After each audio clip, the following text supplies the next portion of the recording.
नाजरीन, ये है उर्दू पॉइंट और आप देख रहे हैं न्यूज शो रामीन सैयद के साथ। नाजरीन, बाजार से खरीदारी करना और दुरुस्त चीज घर लाना हर शौहर के बस की बात नहीं, लेकिन भारतीय खातून ने ऐसा अनोखा अंदाज अपनाया जिससे ना सिर्फ उनके शौहर दुरुस्त चीजें खरीद कर लाए बल्कि उनकी तरकीब सोशल मीडिया पर वायरल हो गई है। भारतीय 39 साल खातून इरा लोंधी IT स्पेशलिस्ट हैं जिन्होंने हाल ही में गुरु नामी नौजवान से शादी की।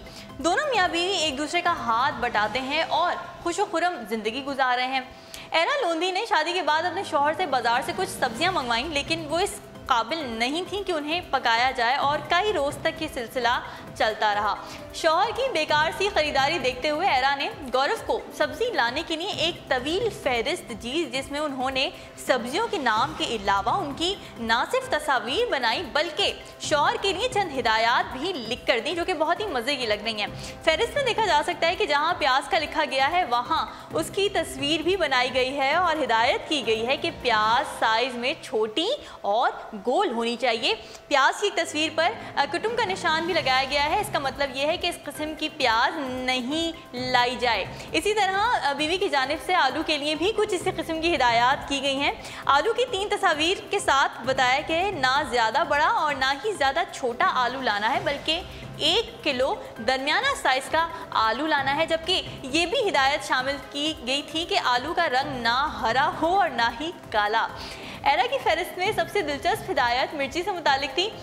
जैसे कि आप देख सकते हैं, एरा ने मिर्ची की 2 तस्वीर बनाई और हिदायत की कि उसमें से सीधी मिर्च लाई जाए जिसका रंग सब्ज होने के साथ साथ बड़ी और सीधी होनी चाहिए। एरा ने शौहर को ये भी हिदायत की कि वो दुकानदार से मिर्ची मुफ्त में देने का भी कहें। इसी तरह दीगर सब्जियों के बारे में भी एरा ने अपने शौहर को दिलचस्प हिदायत की। साथ ही फहरिस्त के आखिर में एरा ने दुकान का पता भी लिख दिया जहाँ से सब्जी लाना थी। एरा की ये फहरिस्त सोशल मीडिया पर इतनी मकबूल हुई कि उसे अब तक लाखों अफराद शेयर कर चुके हैं और इस फहरिस्त ने अखबारात में मुख्तलिफ रिपोर्ट्स में भी अपनी जगह बना ली है और आज शो में भी उसने अपनी जगह बना ली है। एरा के मुताबिक इस फहरिस्त का ये असर हुआ कि उनके शौहर बिल्कुल ठीक सब्जी लेकर आए और उन्होंने उनकी जानिब से दी गई तमाम हिदायत पर अमल करते हुए पहले से कई गुना ज़्यादा अच्छी शॉपिंग की। एरा ने दीगर खवातीन को भी मशवरा दिया कि अगर उनके शौहर ख़रीदारी में दिलचस्पी नहीं रखते और वो घर पर बोसीदा सी चीज़ें उठा लाते हैं तो ऐसी खवातीन इस किस्म का तरीका ज़रूर इख्तियार करें। खबर शामिल करेंगे मुत्तहदा अरब अमारात से। मुत्तहदा अरब अमारात में दुनिया की पहली खुद कार फ़िज़ाई टैक्सी सर्विस मंजर आम पर आ गई है, जो कि बड़ी दिलचस्प लग रही है। जुमेरा बीच पार्क में मुनक़्क़िद होने वाली तकरीब में दुबई के वली अहद शेख हमदान बिन मोहम्मद बिन राशिद अल मखतूम ने शिरकत की और तफसीलात के बारे में अगर बताऊँ तो ऑटोनोमस एयर टैक्सी AAT नामी ये सर्विस जल्द ही आवाम के लिए पूरी तरह फ़ाल कर दी जाएगी। ये दुनिया की पहली एयर टैक्सी सर्विस है जो दुबई की रोड एंड ट्रांसपोर्ट अथॉरिटी और दुबई सिविल एविएशन के इश्तिराक से चलाई जाएगी। 2 नशिस्तों वाली इस फ़िज़ाई टैक्सी में बैक वक्त 2 मुसाफिरों के बैठने की गुंजाइश है और ये बगैर किसी पायलट के ऑपरेट करेगी। इसे जर्मनी की ड्रोन बनाने वाली कंपनी वोल्फ कॉप्टर ने तैयार किया है। इस मौके पर तकरीब से खिताब करते हुए शेख हमदान का ये कहना था कि खित्ते में पहली बगैर ड्राइवर वाली मेट्रो बनाने के बाद हमें खुशी है कि आज हम खुदकार फ़िज़ाई टैक्सी की पहली आजमाइश परवाज का मुशाहिदा कर रहे हैं। कम्युनिटी की खिदमत और एक सेहतमंद और खुशबाश माशरे के क़याम के लिए ये हमारी एक और काबिल ज़िक्र काविश है। इसके अलावा रोड एंड ट्रैफिक अथॉरिटी के चेयरमैन और डायरेक्टर जनरल मुतारुल तासिर का इस मौके पर यह कहना था कि फ़िज़ाई टैक्सी में मुसाफिरों की हिफाजत के लिए इंतहाई आला दर्जे के इक़दाम किए गए हैं। इसमें 9 बैटरियों पर मुश्तमिल सिस्टम नस्ब हैं जो कि बहुत ही जल्द चार्ज हो जाता है। इसके अलावा किसी इमरजेंसी को मद्देनज़र रखते हुए इसमें पैराशूट भी रखा गया है। आजमाइशी वर्जन के लिए तैयार किए जाने वाले फ़िज़ाई टैक्सी की बैटरी 2 घंटे में चार्ज हो जाती है और जब इसे कमर्शियल पैमाने पर बनाया जाएगा तब इसका चार्जिंग टाइम और कम हो जाएगा। याद रहे कि ये फ़िज़ाई टैक्सी साफ़ सुथरी एनर्जी से चलेंगी और उनकी आवाज़ भी इंतहाई कम होगी, जिसके सबब ये माहौल दोस्त ट्रांसपोर्ट होगी। फ़िज़ाई टैक्सी अनकरीब मुसाफिरों को एक मोबाइल ऐप के ज़रिए दस्तयाब होगी, जिसके ज़रिए कस्टमर फ़्लाइट बुक कर सकेंगे और रूट भी ट्रैक कर सकेंगे। ये सर्विस आइंदा 5 साल में पूरी तरह फ़ाल हो चुकी होगी। और नाजरीन, दुनिया का मशहूर तरीन सर्च इंजन गूगल आज अपनी 19वीं सालगिरह मना रहा है। इस मौके पर गूगल ने एनिमेटेड डूडल और दिलचस्प गेम्स भी मुतारिफ करवाए हैं। दुनिया का सबसे बड़ा सर्च इंजन गूगल 19 साल का आज हो गया है। गूगल ने अपनी सालगिरह पर अपने सारिफीन के लिए एनिमेटेड डूडल और मुनफरिद और दिलचस्प गेम मुतारिफ कराए हैं।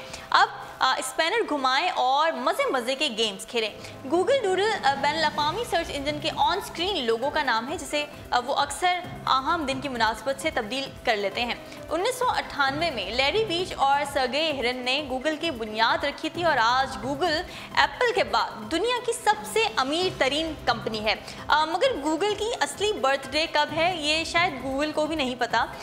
2006 से गूगल ने अपनी सालगिरह 27 सितंबर को मनाना शुरू की है, जबकि इससे पहले 9 साल में गूगल ने 4 बार अपनी सालगिरह की तारीख तब्दील की। गूगल ने 2002 में पहली बार अपनी सालगिरह के लिए डूडल का इस्तेमाल किया था, जबकि गूगल मेगा इवेंट्स अहम शख्सियात की बरसी और सालगिरह पर खिराज तहसीन पेश करने के लिए अपने डूडल में तब्दीली करता रहता है, जो खासे मकबूल भी होते हैं। सिर्फ यही नहीं, बल्कि गूगल ने अपनी 6ठी सालगिरह 7 सितंबर को मनाई थी और इससे पहले ये सालगिरह सितंबर की 8 तारीख को भी मनाई गई थी। हालांकि मज़कूरा बाला में से कोई भी गूगल की हकीकी सालगिरह नहीं है। गूगल के अपने कैलेंडर के मुताबिक कंपनी का क़याम सितंबर की 4 तारीख को अमल में लाया गया था और यहाँ ये बात भी याद है कि गूगल की तश्कील स्टैनफोर्ड यूनिवर्सिटी के रिसर्च प्रोजेक्ट के तौर पर हुई थी। अब कुछ खबरें शामिल करेंगे एंटरटेनमेंट पॉइंट से। अजय देवगन की दबंग एंट्रियां, साथ में अरशद वारसी, तुषार कपूर, वसूली भाई, बबली और कोबरा किंग की एक्शन कॉमेडी गोलमाल के फैंस के दिल में बसती हैं। गोलमाल एक बार फिर सबको हंसा हंसा कर चकराने आ रही है और फिर इस बार तो इसमें भूत का तड़का भी है। गोलमाल सीरीज़ बॉलीवुड की कामयाब तरीन सीरीज़ में से एक है और मेरी भी बहुत फेवरेट है। इस सीरीज़ की पहली तीनों फिल्में हिट नहीं बल्कि सुपर हिट हुई थी। हॉरर सीरीज़ फिल्म राज का चौथा पार्ट फ्लॉप हो चुका है, लिहाजा गोलमाल के पास ये मौका है कि वो बॉलीवुड की पहली सीरीज़ बन जाएगी जिसके चारों हिस्से आवाम में मकबूल हुए और इसी कामयाबी से इस सीरीज़ की 5वीं फिल्म के लिए भी रास्ता हमवार हो जाएगा। गोलमाल असल में तो 1979 में बनने वाली अमोल पालेकर की कॉमेडी फिल्म का नाम है, जो बॉलीवुड में क्लासिक फिल्म का दर्जा रखती है। इस फिल्म से अमोल पालेकर को इस वक्त बेहतरीन अदाकार का अवार्ड मिला था जब बॉक्स ऑफिस पर एक ही सिकंदर यानी अमिताभ बच्चन का राज था। इसी गोलमाल की कहानी पर बाद में बहुत बार हाथ साफ किया गया, लेकिन इसी कहानी पर बनने वाली गोविंदा की कुली नंबर 1 और अभिषेक बच्चन और अजय देवगन की बोल बच्चन बॉक्स ऑफिस पर सुपर हिट भी हुई।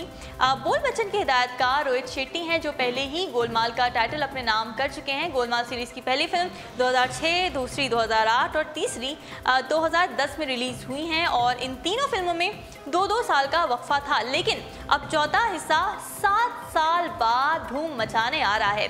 अजय देवगन, अरशद वारसी, तुषार कपूर, मुकेश तिवारी और संजय मिश्रा चारों गोलमाल में कास्ट हुए। शर्मन जोशी पहली फिल्म के बाद ऐसा गायब हुए हैं कि फिर किसी गोलमाल में नज़र नहीं आ सके। श्रेयास तलपड़े ने शर्मन जोशी की जगह ली। फिर तीसरे हिस्से में केनाल खम्मू और जॉनी लेवर भी इसी सीरीज़ से जुड़ गए।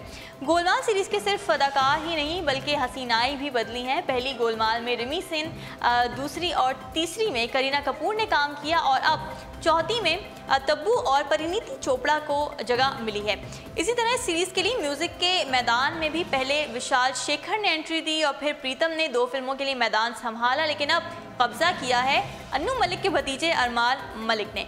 इस सीरीज़ में बारिश रावल और मिथुन जैसे सीनियर अदाकार काम कर चुके हैं और इस बार इसमें सरप्राइज होगा आवाज़ और अंदाज के नाना पाटेकर का।